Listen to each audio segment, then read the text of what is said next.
What I'll do today is I assume most of you are not familiar with my work, but I also assume you're intelligent, so I'm not going to give an introductory talk. I'll just cut to the chase. And if you don't understand what's said, at least you have the satisfaction of knowing nobody talked down to you, right? Okay. It's very hard to know where exactly to slice into this pie. I mean, I am an advocate of the psychedelic experience for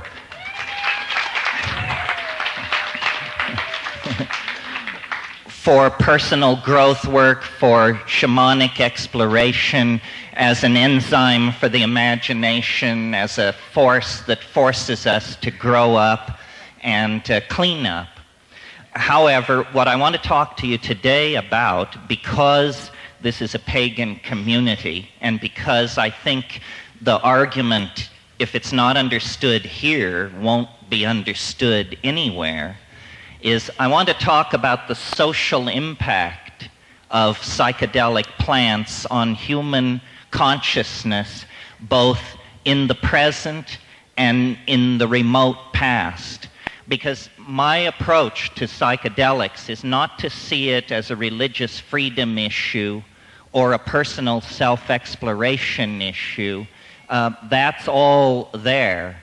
But I believe that we cannot really understand what it is to be a human being and how we came to be human beings without factoring into our explanations this most taboo of all subjects for the Western dominator mind, the subject of boundary-dissolving, consciousness-expanding plants. And so every point of view has a cosmology, a myth of its meaning. And as quickly as I can, I want to tell you the myth that, to my mind, unites paganism, psilocybin, sexual freedom, the peril to the earth, and the hope for the future, all into one very nice, neat package. And it requires a kind of an anthropology lesson. First of all, our fellow voyagers along the way, the scientists, have created, as you all know, the theory of evolution, which has been the great crowning achievement of biology over the past 100 years. First, the Darwinian understanding of natural selection and random mutation, then Mendelian genetics, the discovery of the particulate nature of the gene, then still later molecular genetics, the elucidation of DNA, so forth and so on. The theory of evolution has been very successful in explaining the state of nature on this planet, with one tremendously embarrassing exception, which is ourselves. Biological evolution cannot account for a phenomenon like minded human beings involved in the building and maintenance of global, electronically sustained societies. How do we do it?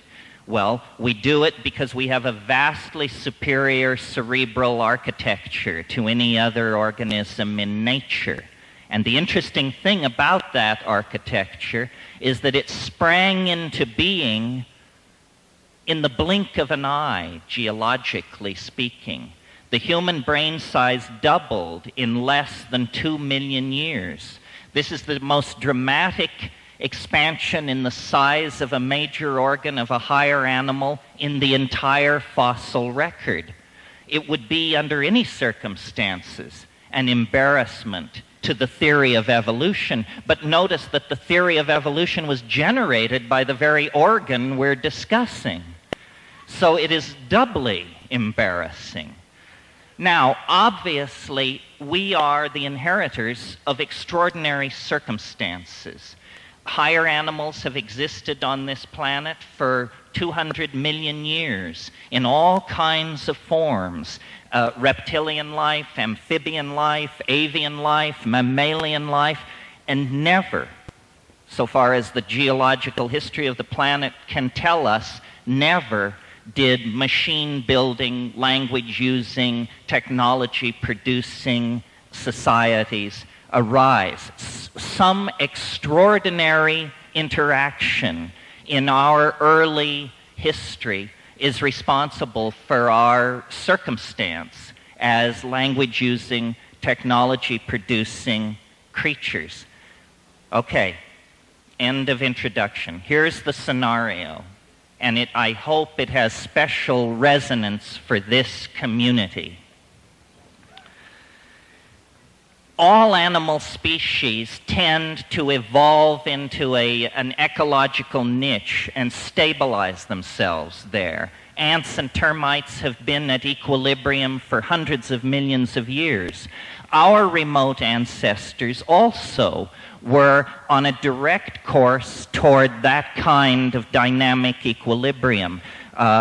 We were evolving toward being fruit-eating, canopy-living, insectivorous primates with an advanced repertoire of pack signals, and this was apparently to be our evolutionary destiny. Were it not for the fact that sometime in the last 5 million years or so, the African continent, which was the site of our environmental proto-system, began to dry up. And the forests that had always been our arboreal home began to shrink. And what this spelled for our remote proto-hominid ancestors was nutritional pressure. There wasn't enough food. Our remote ancestors began descending from the canopy and exploring the new environment that the aridity was bringing into existence, a grassland environment, an environment of limited numbers of plant and animal species relative to the climax tropical rainforests that were in retreat. Now, the reason animals specialize their food supply is to avoid contact with mutagens in the environment.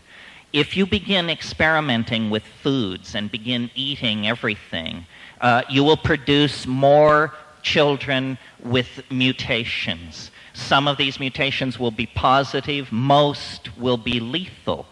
When our remote ancestors came under nutritional pressure, they began expanding their diet. This was the moment when we became partially carnivorous, when we became omnivores. And had I more time, I would lay out many examples of specific plants, such as plants that contain birth control, alkaloids, and things like that, specific plants that would have impacted early human emergence. But I want to concentrate here on one plant, and that is the psilocybin-containing mushrooms that grow in the dung of cattle. Because I think that if we're looking for a missing link, it isn't a transitional skeleton, it isn't meddling by extraterrestrials, at least not of the overt 1,000-ton beryllium ship variety. It has to do with the fact that we began to allow into our diet an exotic pseudo-neurotransmitter that was part of the native flora of the grassland. And I believe that, in the next 10 minutes, I can at least make it seem plausible to you that this mushroom was the triggering factor that moved us from being an advanced hominid, an advanced animal, to being, in fact, a conscious, self-reflecting, caring, thinking, dreaming, striving human being. And here is my answer to this riddle: where did human consciousness come from? It begins like this. In that foraging phase where we were testing all kinds of plants on the grassland, small amounts of psilocybin mushrooms would have naturally been eaten in the process of eating corms and things like that. I personally have seen baboons in Kenya investigating cow paddies on the savannah because they know that bug pupa will be under the cow paddies. So the cow paddies are already set up as vectors for possible sources of nutrition. So there is no question that these proto-hominids would have eaten psilocybin in small amounts. And by small amounts, I mean amounts so small that if you were to eat that much, you would feel nothing. But this dose level has been studied, and it causes increased acuity of vision. You can actually give people small amounts of psilocybin and then give them eye tests, and they do better if they're slightly intoxicated than if they are not. The guy who proved this, the Viennese psychologist Roland Fischer, when he described these experiments to me, he said, "And so you see, my young friend, here we have a case where the use of drugs actually introduces us to a more true vision of reality than if we have avoided the drug." Scientific proof that the drug is telling you more about reality than if you had refused it. All right, now, what kind of visual acuity is it that is being improved? Well, it turns out it's what's called edge detection. In the grassland environment, where the movement of small animals means dinner, and the movement of large animals means you become dinner, a plant which confers increased visual acuity is going to immediately confer an adaptive advantage on those members of the group that let it in. Those members of the group that refuse it out of aesthetic or gastronomic reasons will tend to be outbred, because the psilocybin-using members of the species will be more successful at obtaining food and at surviving to raise their own children to reproductive age, which is the name of the game in evolution. So that's step one of a three-step process that leads to the explosion of consciousness in the hominid brain.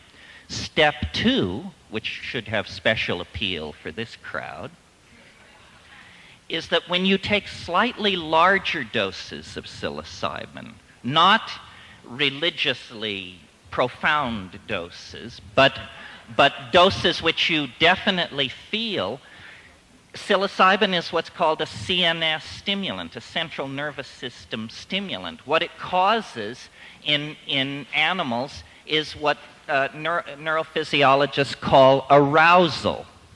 And in highly sexed animals like primates, arousal means in the male erection.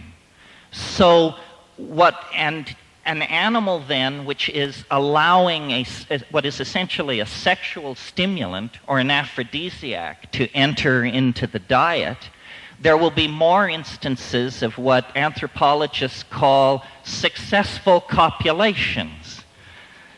And God knows we need that. So if you have more successful copulations, you have more pregnancies. You have a second factor, outbreeding the non-psilocybin using member of the population. Now, something really important here that is this whole thing is my theory, but here's the part of it that I like the best. All primates have what are called dominance hierarchies or male dominance hierarchies. This goes right back clear to lemurs and the old world monkeys, which are much more, the new world monkeys, which are more primitive. All primates have this dominance hierarchy, and what it means is the sharp-fanged, hard-bodied young males, they control the women, the children, the elderly, all sexual minorities. Everybody is under the thumb of the alpha males. And as we sit here today, though this community may strive to be an exception, as a society, male dominance is an enormous dilemma for us and an enormous distorting factor in our politics and in our lives. So my notion is that psilocybin, by promoting this polymorphic sexual style, actually acted as an inoculation against monogamous sexual styles of bonding, you see.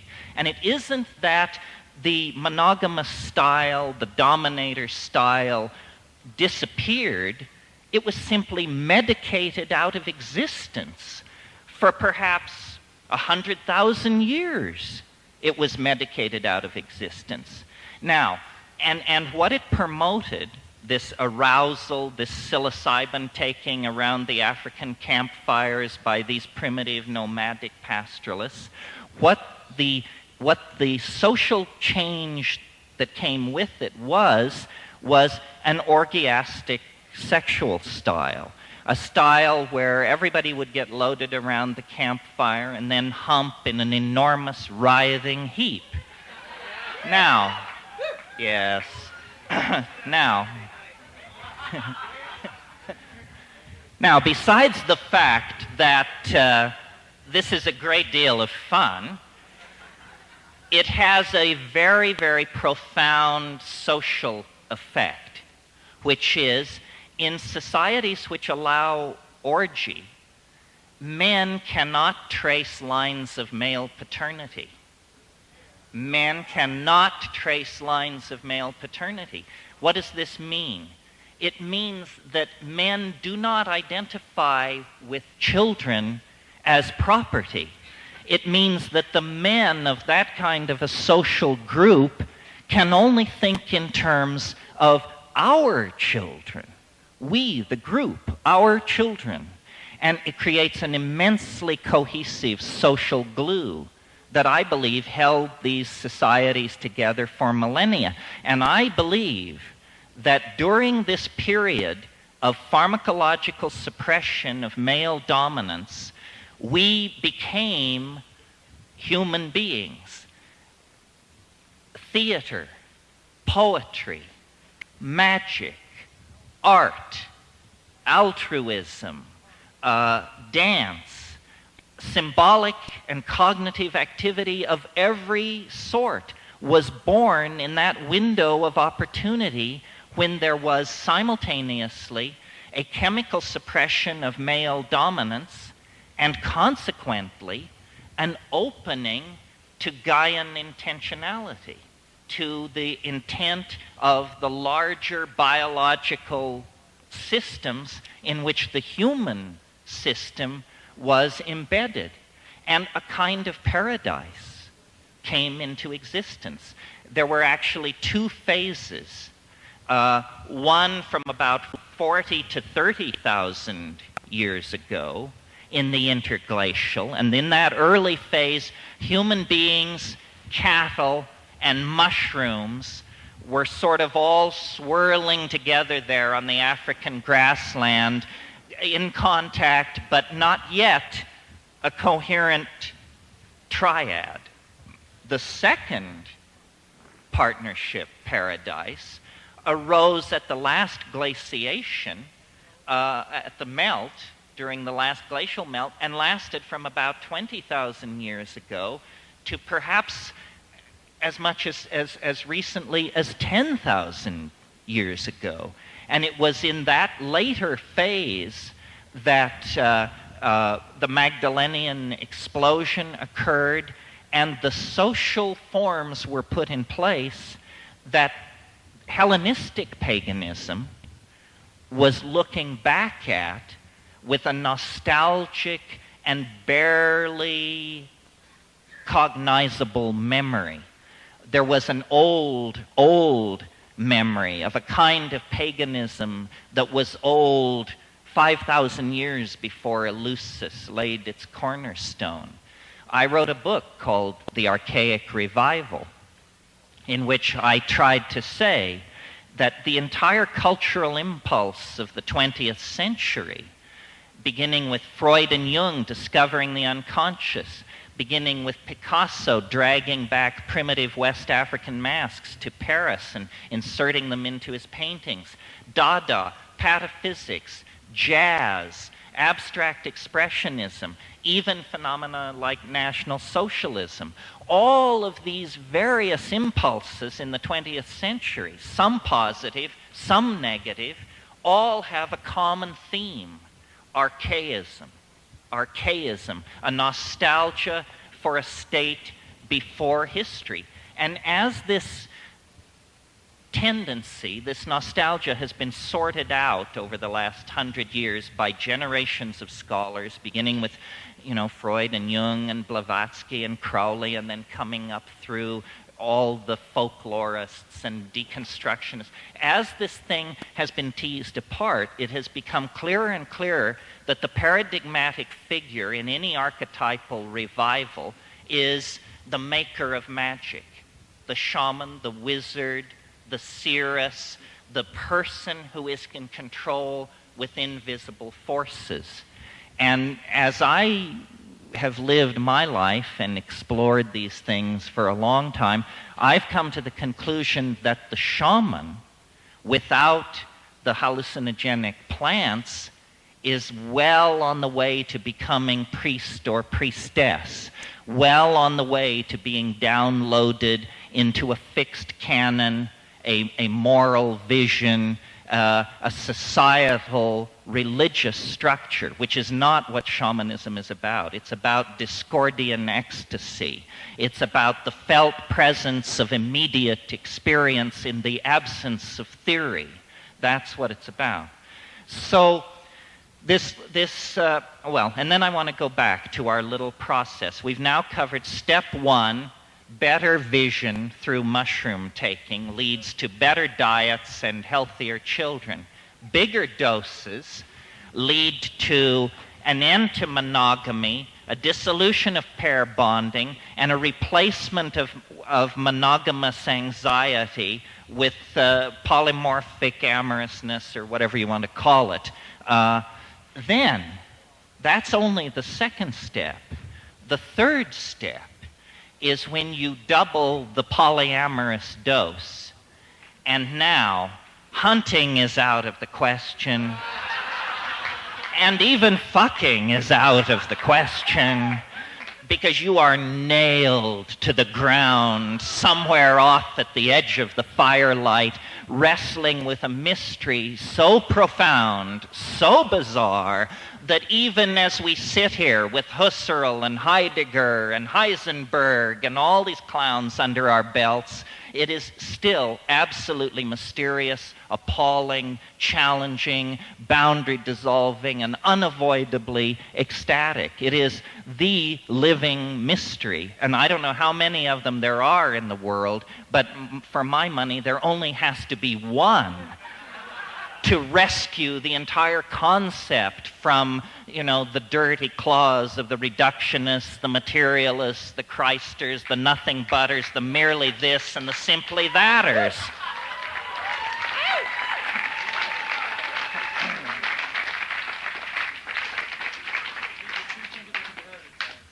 Yeah, I know I'm preaching to the converted, but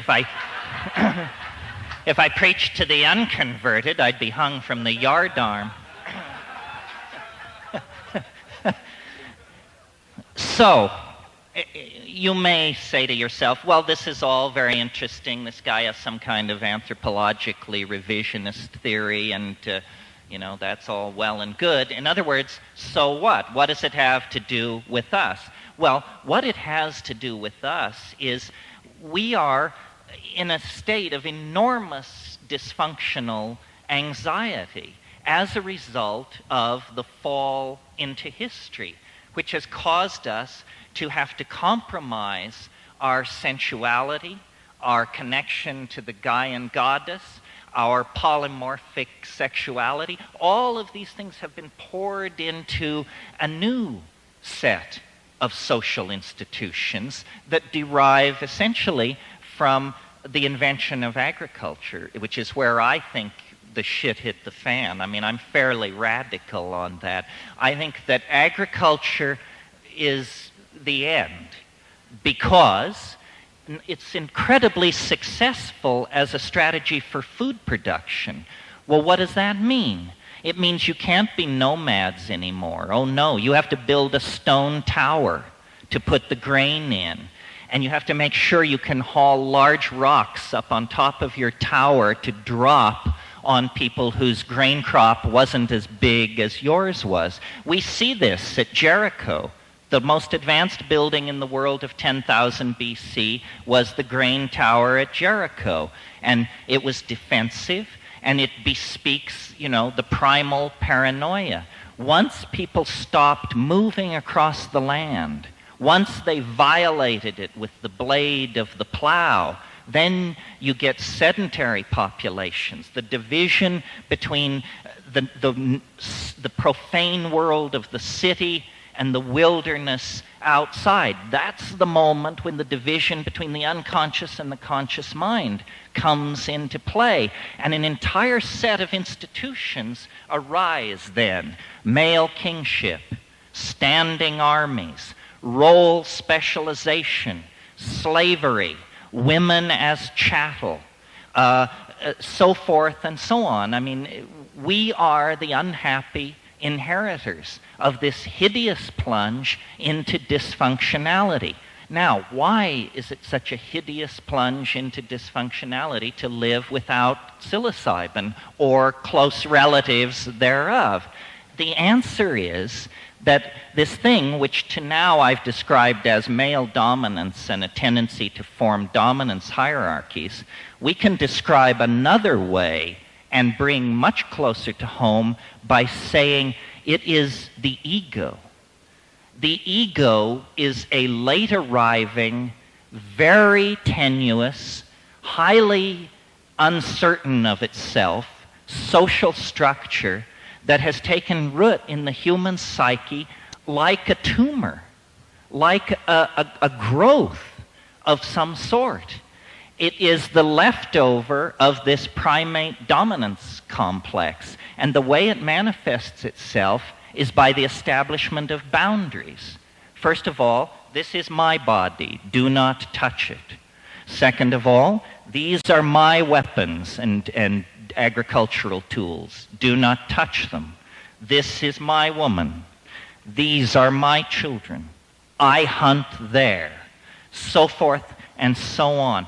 It's this division of the world that allows the illusion of the ego to come into existence. Now, what do psychedelics do, and why are they such social dynamite?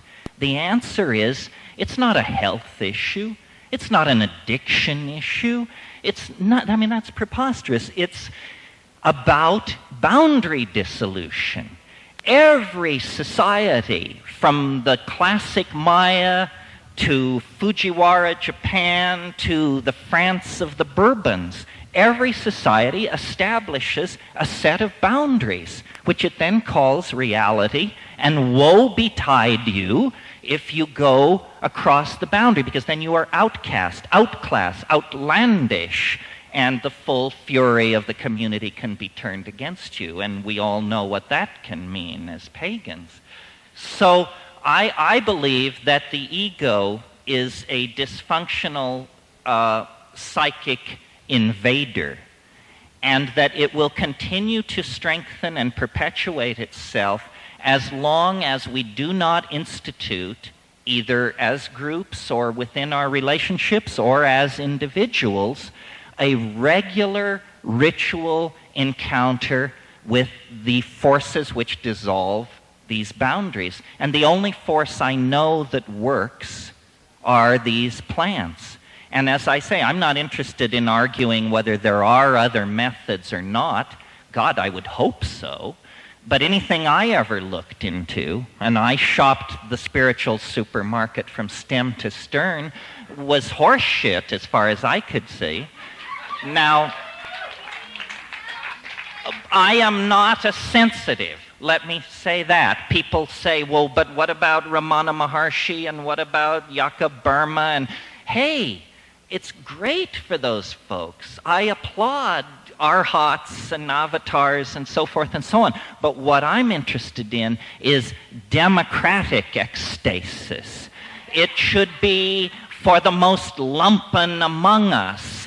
It is not to be attained by an act of dietary control, sexual abstinence, or whatever. It should be. It is a human birthright. It is a human birthright to touch the incorporeal body of the goddess. It isn't something.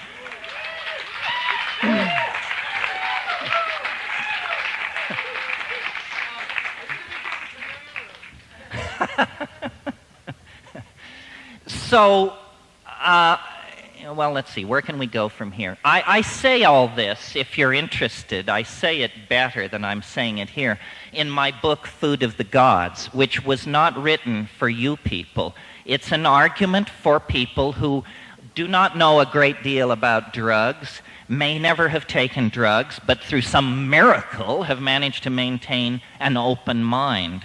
And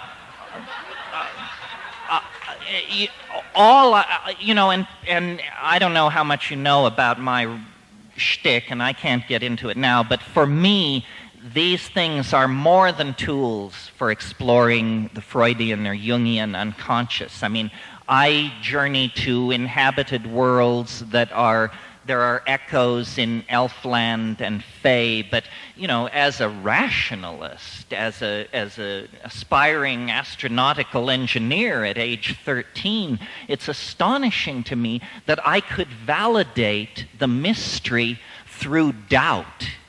Through doubt.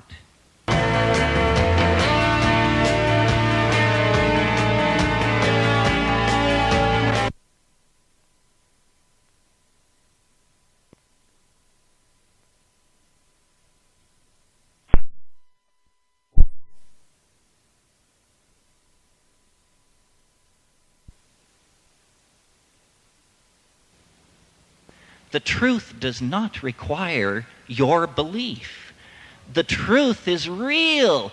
You can beat it on the ground, you can rip it apart, you can look inside it. Nobody needs to guard the truth from inspection. Nobody needs to tell you that, you can't look behind the stage. And so my motivation is to try to, number one, bring people to the realization that the spiritual path, if you want to think of it that way, that is a real thing, and it will carry you to the real thing.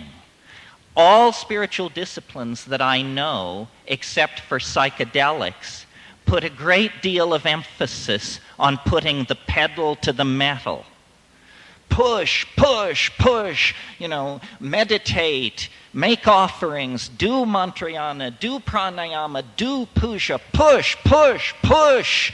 With psychedelics, suddenly there's a very deep interest in, and where are the brakes? You see? You're no longer pushing. Once you get to the psychedelics, seeking is an attitude which ill becomes you. You have found it. You have found it. Now, what in the hell are you going to do with it? And this is a great dilemma for anyone who goes into this. I mean, I am, as I see myself, I'm a preacher in the marketplace. But I know, and I'm sure most of you know, that I could walk out of here, you could walk out of here, and you could go as far as your courage would carry you. There is no barrier. There are no more barriers. You can go as far as your fucking courage will carry you. And at that point, you have to ask the question, do I want to be the mad monk of Cold Mountain? Do I want the villagers down in the valley to say, oh yes, we see him occasionally up in the mist, naked, flying with the eagles? Because you can be that person. you don't have to go back to your job as ad exec, stockbroker, or whatever it is. And so we stand on the edge of being able to leave history. We can leave it. We tend to forget, because our lives are so brief, that what we call the psychedelic experience is very, very new on the plate of Western occultism and science. I mean, hashish did not make great inroads into medieval Europe. That all came later in the 18th and 19th century. Chloroform, ether, these things don't cut it. Mescaline was synthesized for the first time in 1888. These things had to compete with many other interesting areas of scientific exploration in the 20th century. We have not come to terms with what they mean and what they are. And it's a curious area, because the counterculture, whatever that may mean, knows a great deal more about this than science. I mean, science does not explore this area because it senses enormous danger for its ontological machinery. It probably couldn't survive the encounter, and therefore it's just said, well, it's psychology, it's marginal, it's fleeting, it's non-irreproducible, and so forth and so on.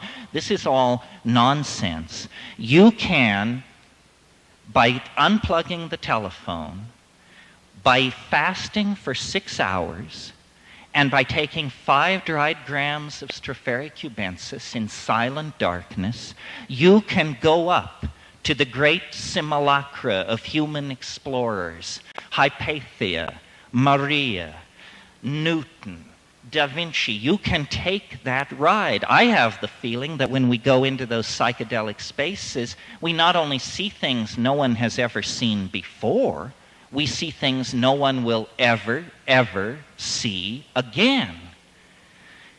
Okay, one last thought I want to put out, and then I'll try for some questions.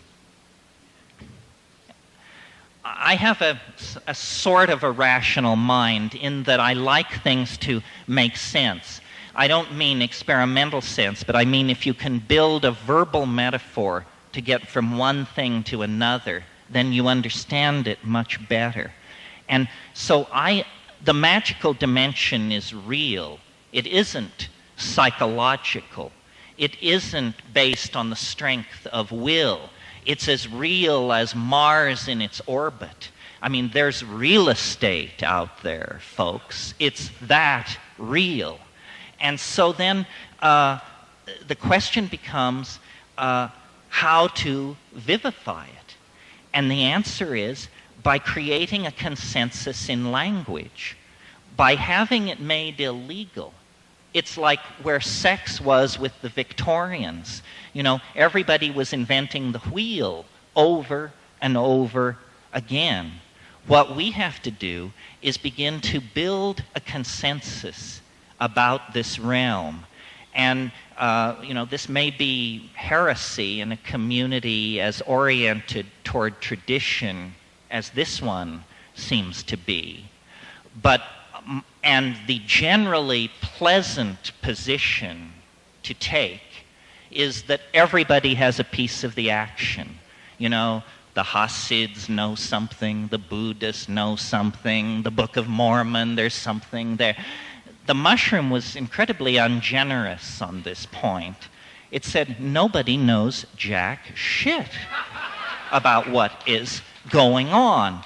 So it is for you, with your body as laboratory and your mind as worker in that laboratory, to find the way to reflux the alchemical gold. The only experience which counts is your own experience. Everything else is somehow handed down through social structures and political structures. It's irrelevant. If flying saucers were to land on the south lawn of the White House tomorrow, it would not matter to you as much as smoking DMT would if you did that tonight, because that's your experience, your conviction. you see. And I believe that the rebirth of paganism, the rebirth of archaism, the rebirth of psychedelic shamanism is coming at this moment because we are going to be involved in a historical meltdown, which will be the equivalent of a species-deep shamanic crisis, in which, as a collectivity, we are going to have to make the journey to the well of worlds and recover and cleanse the collective soul of humanity. We have lost touch with our moral compass because we have lost touch with the Gaian mind. And this is not a metaphor. If you take these neurotransmitters, these exopheromones that connect you up with the natural environment, the Gaian intent becomes known. It's an act of feeling. If we could feel what we are doing, we would stop doing it. But we live in a realm of abstraction, excuses, incredible wealth, incredible levels of pampering and softness lie between us, the upper 5% of the intellectual and material elite on the planet, and the problems. I mean, how many of us have been to Bosnia or Rwanda or Somalia? These things are only images on a dehumanizing screen. If we could feel what we are doing, we would awaken to the mystery of each other and to the mystery of the historical process of recovering what was lost. We don't need this material civilization. We don't need 5 billion people on this planet. We have to think very, very radically about how we are going to change ourselves, or we're not going to make the cut. And orthodoxy is utterly and completely bankrupt. All it can do is suppress. They suppress, they suppress, they suppress. But there's only one argument that will forgive suppression: deliverance. And they can't give us deliverance. All they can give us is the Menendez trial, OJ, Baby M, the skaters, Klaus von Bülow. Horseshit, horseshit, horseshit. We are locked inside a nightmare of contaminated and toxic imagery that is designed to disempower you and make it impossible for you to think straight. And the way out is straight back to the reality of the vegetable gnosis. It is there. It has always been there. The societies that never broke the connection live in dynamic and loving balance with each other and the planet today, were it not for the input of our disruptive social and economic systems.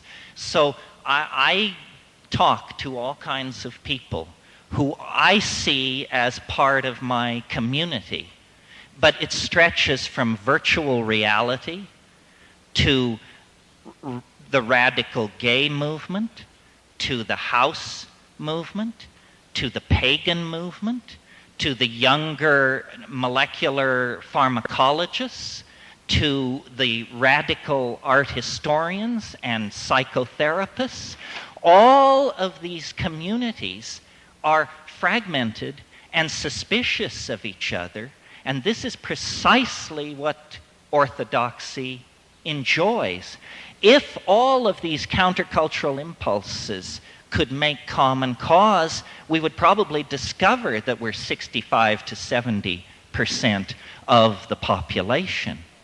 And so what is needed is a spirit of boundary dissolution between individuals, between classes, sexual orientations, rich and poor, man and woman, intellectual and feeling-toned types. If this can happen, then we will make a new world. And if this doesn't happen, nature is fairly pitiless and has a place for us in the shale of this planet where so many have preceded us. Well, I think that's the basic rave. It raises a lot of issues. If somebody's burning to ask a question, yes, burning to ask.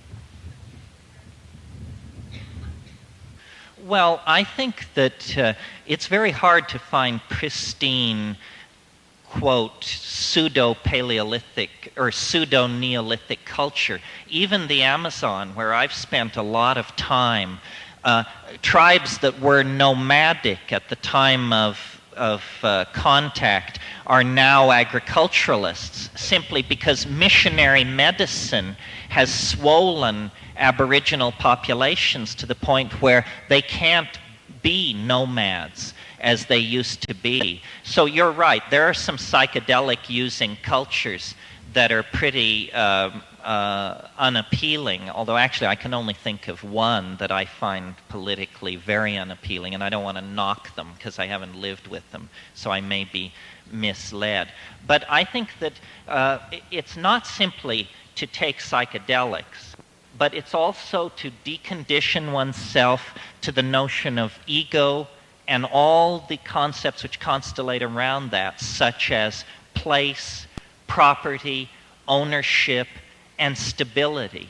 You see, the idea that we have inherited from Western religion and science is the idea that things should be stable. This is a very male-dominant notion, the wish for stability, eternity, when in fact the message life hands you over and over again is nothing lasts. Nothing lasts. Not what you love, not what you hate, not your enemies, your friends, not even your dear, dear self. Nothing lasts. And the ego goes mad in the presence of that truth. It can't swallow it. And so we have anxiety of death, need to dominate people, need to possess property, terror of illness, resentment of fate, because we are not in the flow. And I think what these psychedelics do is they put you very much in the here and now. And it's nothing more than that. I mean, obviously, I'm an egghead and an abstract thinker, and I hope to make my reputation in mathematics. But feeling is the primary validator of existence. I mean, if you don't know that, you've got to go back to square one. And these things empower feeling. They are catalysts for the imagination. I mean, you may not like what psychedelics do to you, they may terrify you, but if it terrifies you, then surely it must have catalyzed your imagination, or you wouldn't have known that terror. So catalysis of the imagination in a fairly loving and yet ruthless way is what the psychedelics deliver. Anybody who calls this escapism is sitting on their thumb. I mean, they don't know what they're talking about. Reality is for people who can't handle this stuff.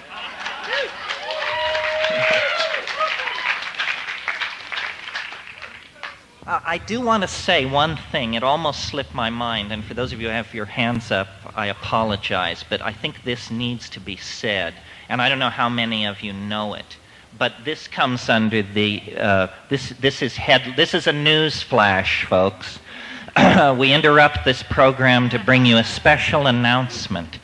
A new psychoactive substance has been discovered. A very powerful psychoactive substance, the most powerful since the discovery of LSD, a substance so powerful that 300 micrograms is the dose. That means 1 gram will dose 7,000 people. This compound comes from a plant.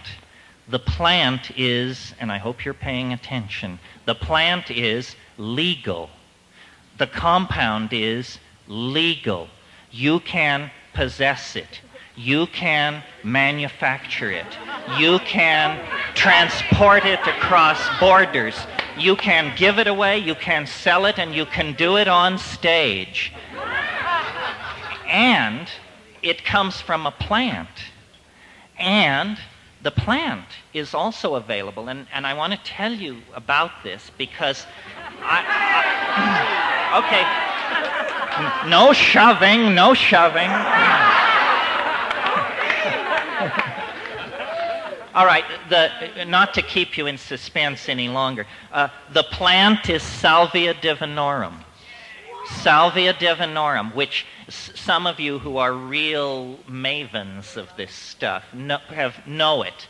It's been in the books for 30 years. The problem was nobody knew how to get off. And so it was always carried in these lists as suspect hallucinogen.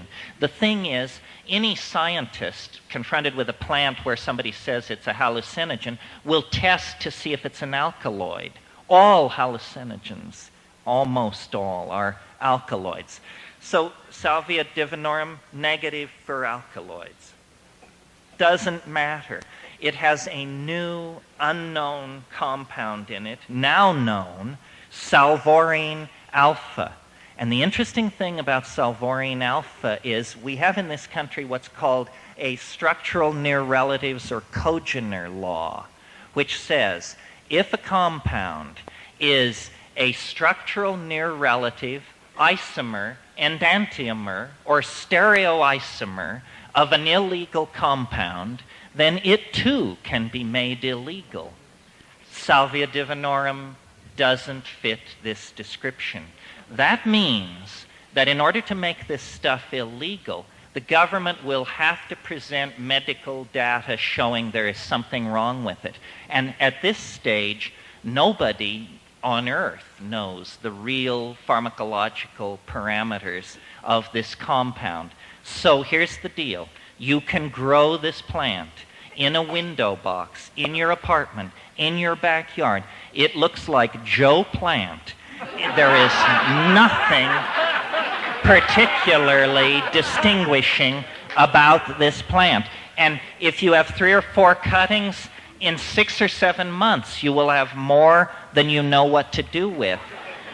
And then I'll just describe how I do it. I'm slightly chicken shit to do the pure compound, which, by the way, you do 300 micrograms.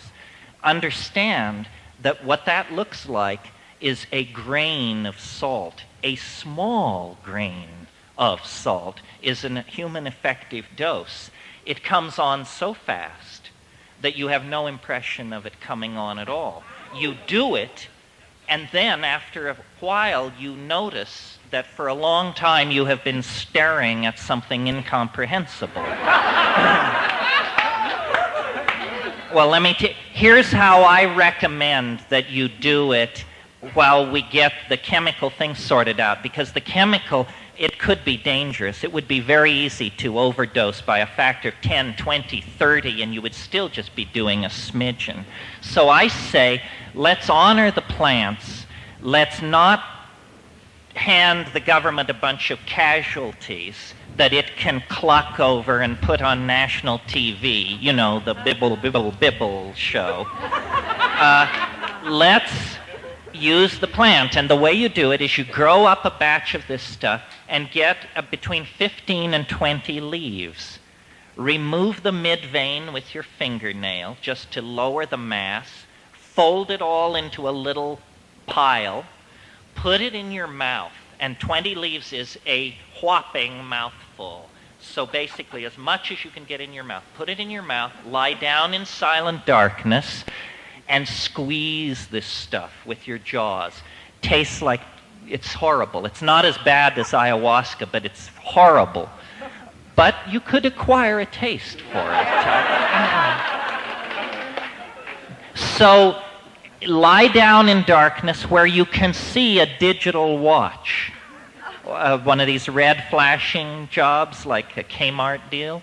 And then let it, don't swallow it, but just squeeze it and masticate it. At 15 minutes by the clock, spit it out into a bowl or a Kleenex or something, and then just lie there, lie still in the darkness with your eyes closed and look, and this is almost the key empowerment, though it's idiotic, people fail to do it. Look at the back of your eyelids with the expectation of seeing something. And when you do that, after just 3 or 4 minutes, there will be what we professionals call streaming, which means amoeboid lights of after-image colors, the chartreuse and purple flowing by.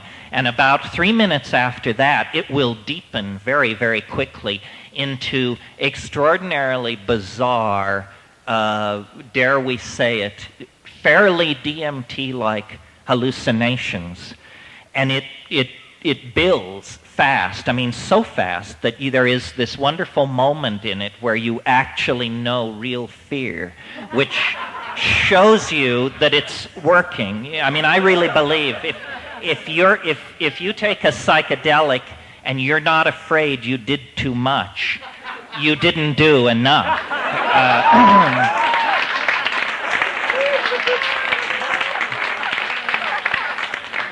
The experience then will unfold over about 45 minutes, and just lie there and look, and it is beautiful. It is beautiful. I mean, I'm a connoisseur of hallucination, and the beautiful, these deep indigo blues, these cerulean blues against blackness that are like neon, and these amorphous Yves Tanguay kind of shapes that are moving and transforming themselves. I mean, I was amazed. I couldn't believe it. I was saying, my God, this is legal. This is legal, and it's working.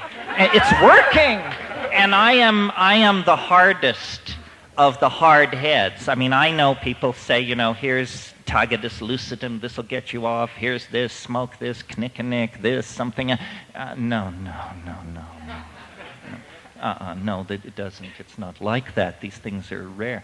But this one works, and I commend it to your attention and your friends' attention and anyone with shamanic intent. As I say, it's perfectly legal to possess, advocate, the whole bit, yes.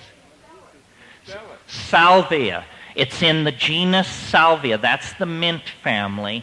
Sacred to pagans for millennia. Salvia, S-A-L-V-I-A. And then Divinorum, D-I-V-I-N-O-R-U-M. The diviner's mint. Well, yes, let me say something about this that's very interesting. Pardon me? Well, that's what I was going to talk about. It's native from Mexico, so it has no common name in English. In Spanish, it has a very interesting common name. It's called Ojos de la Pastora.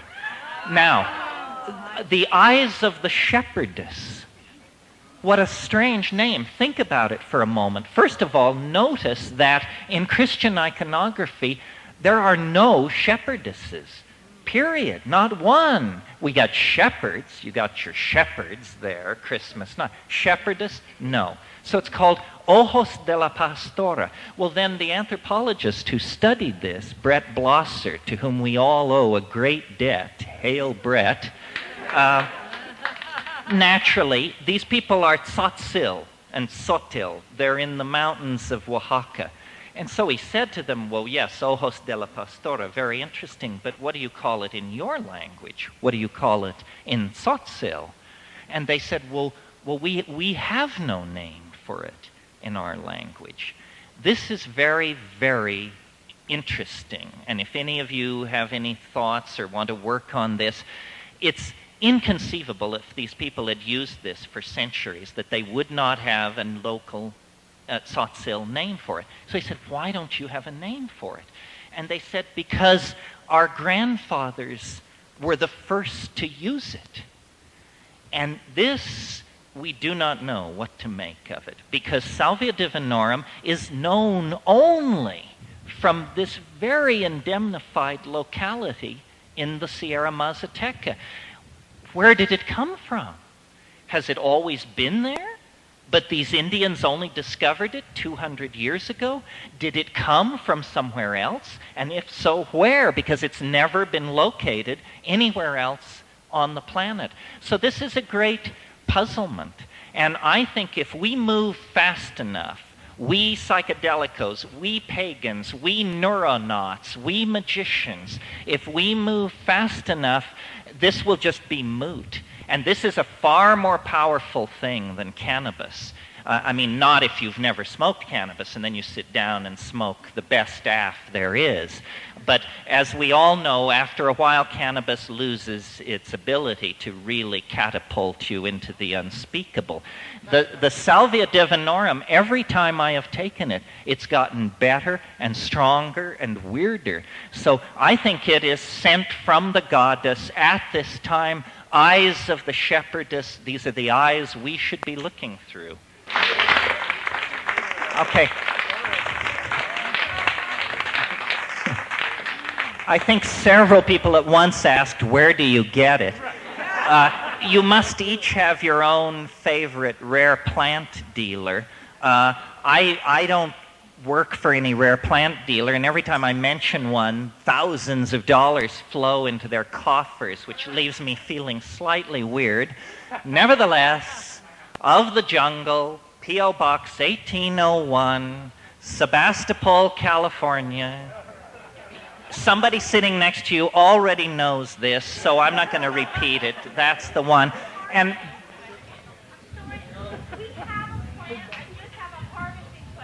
a harvesting question.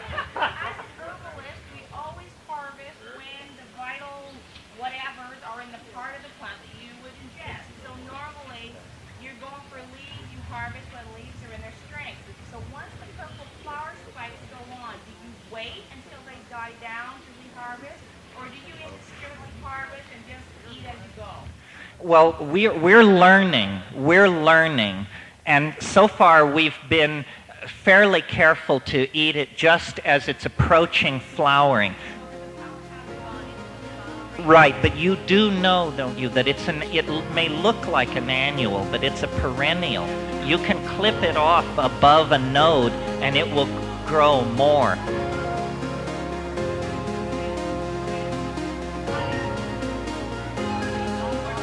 Yeah, no, seed is a pain, Try and do it with cutting. That's about all I can say about it. All right, I'm going to knock off. Thank you very much.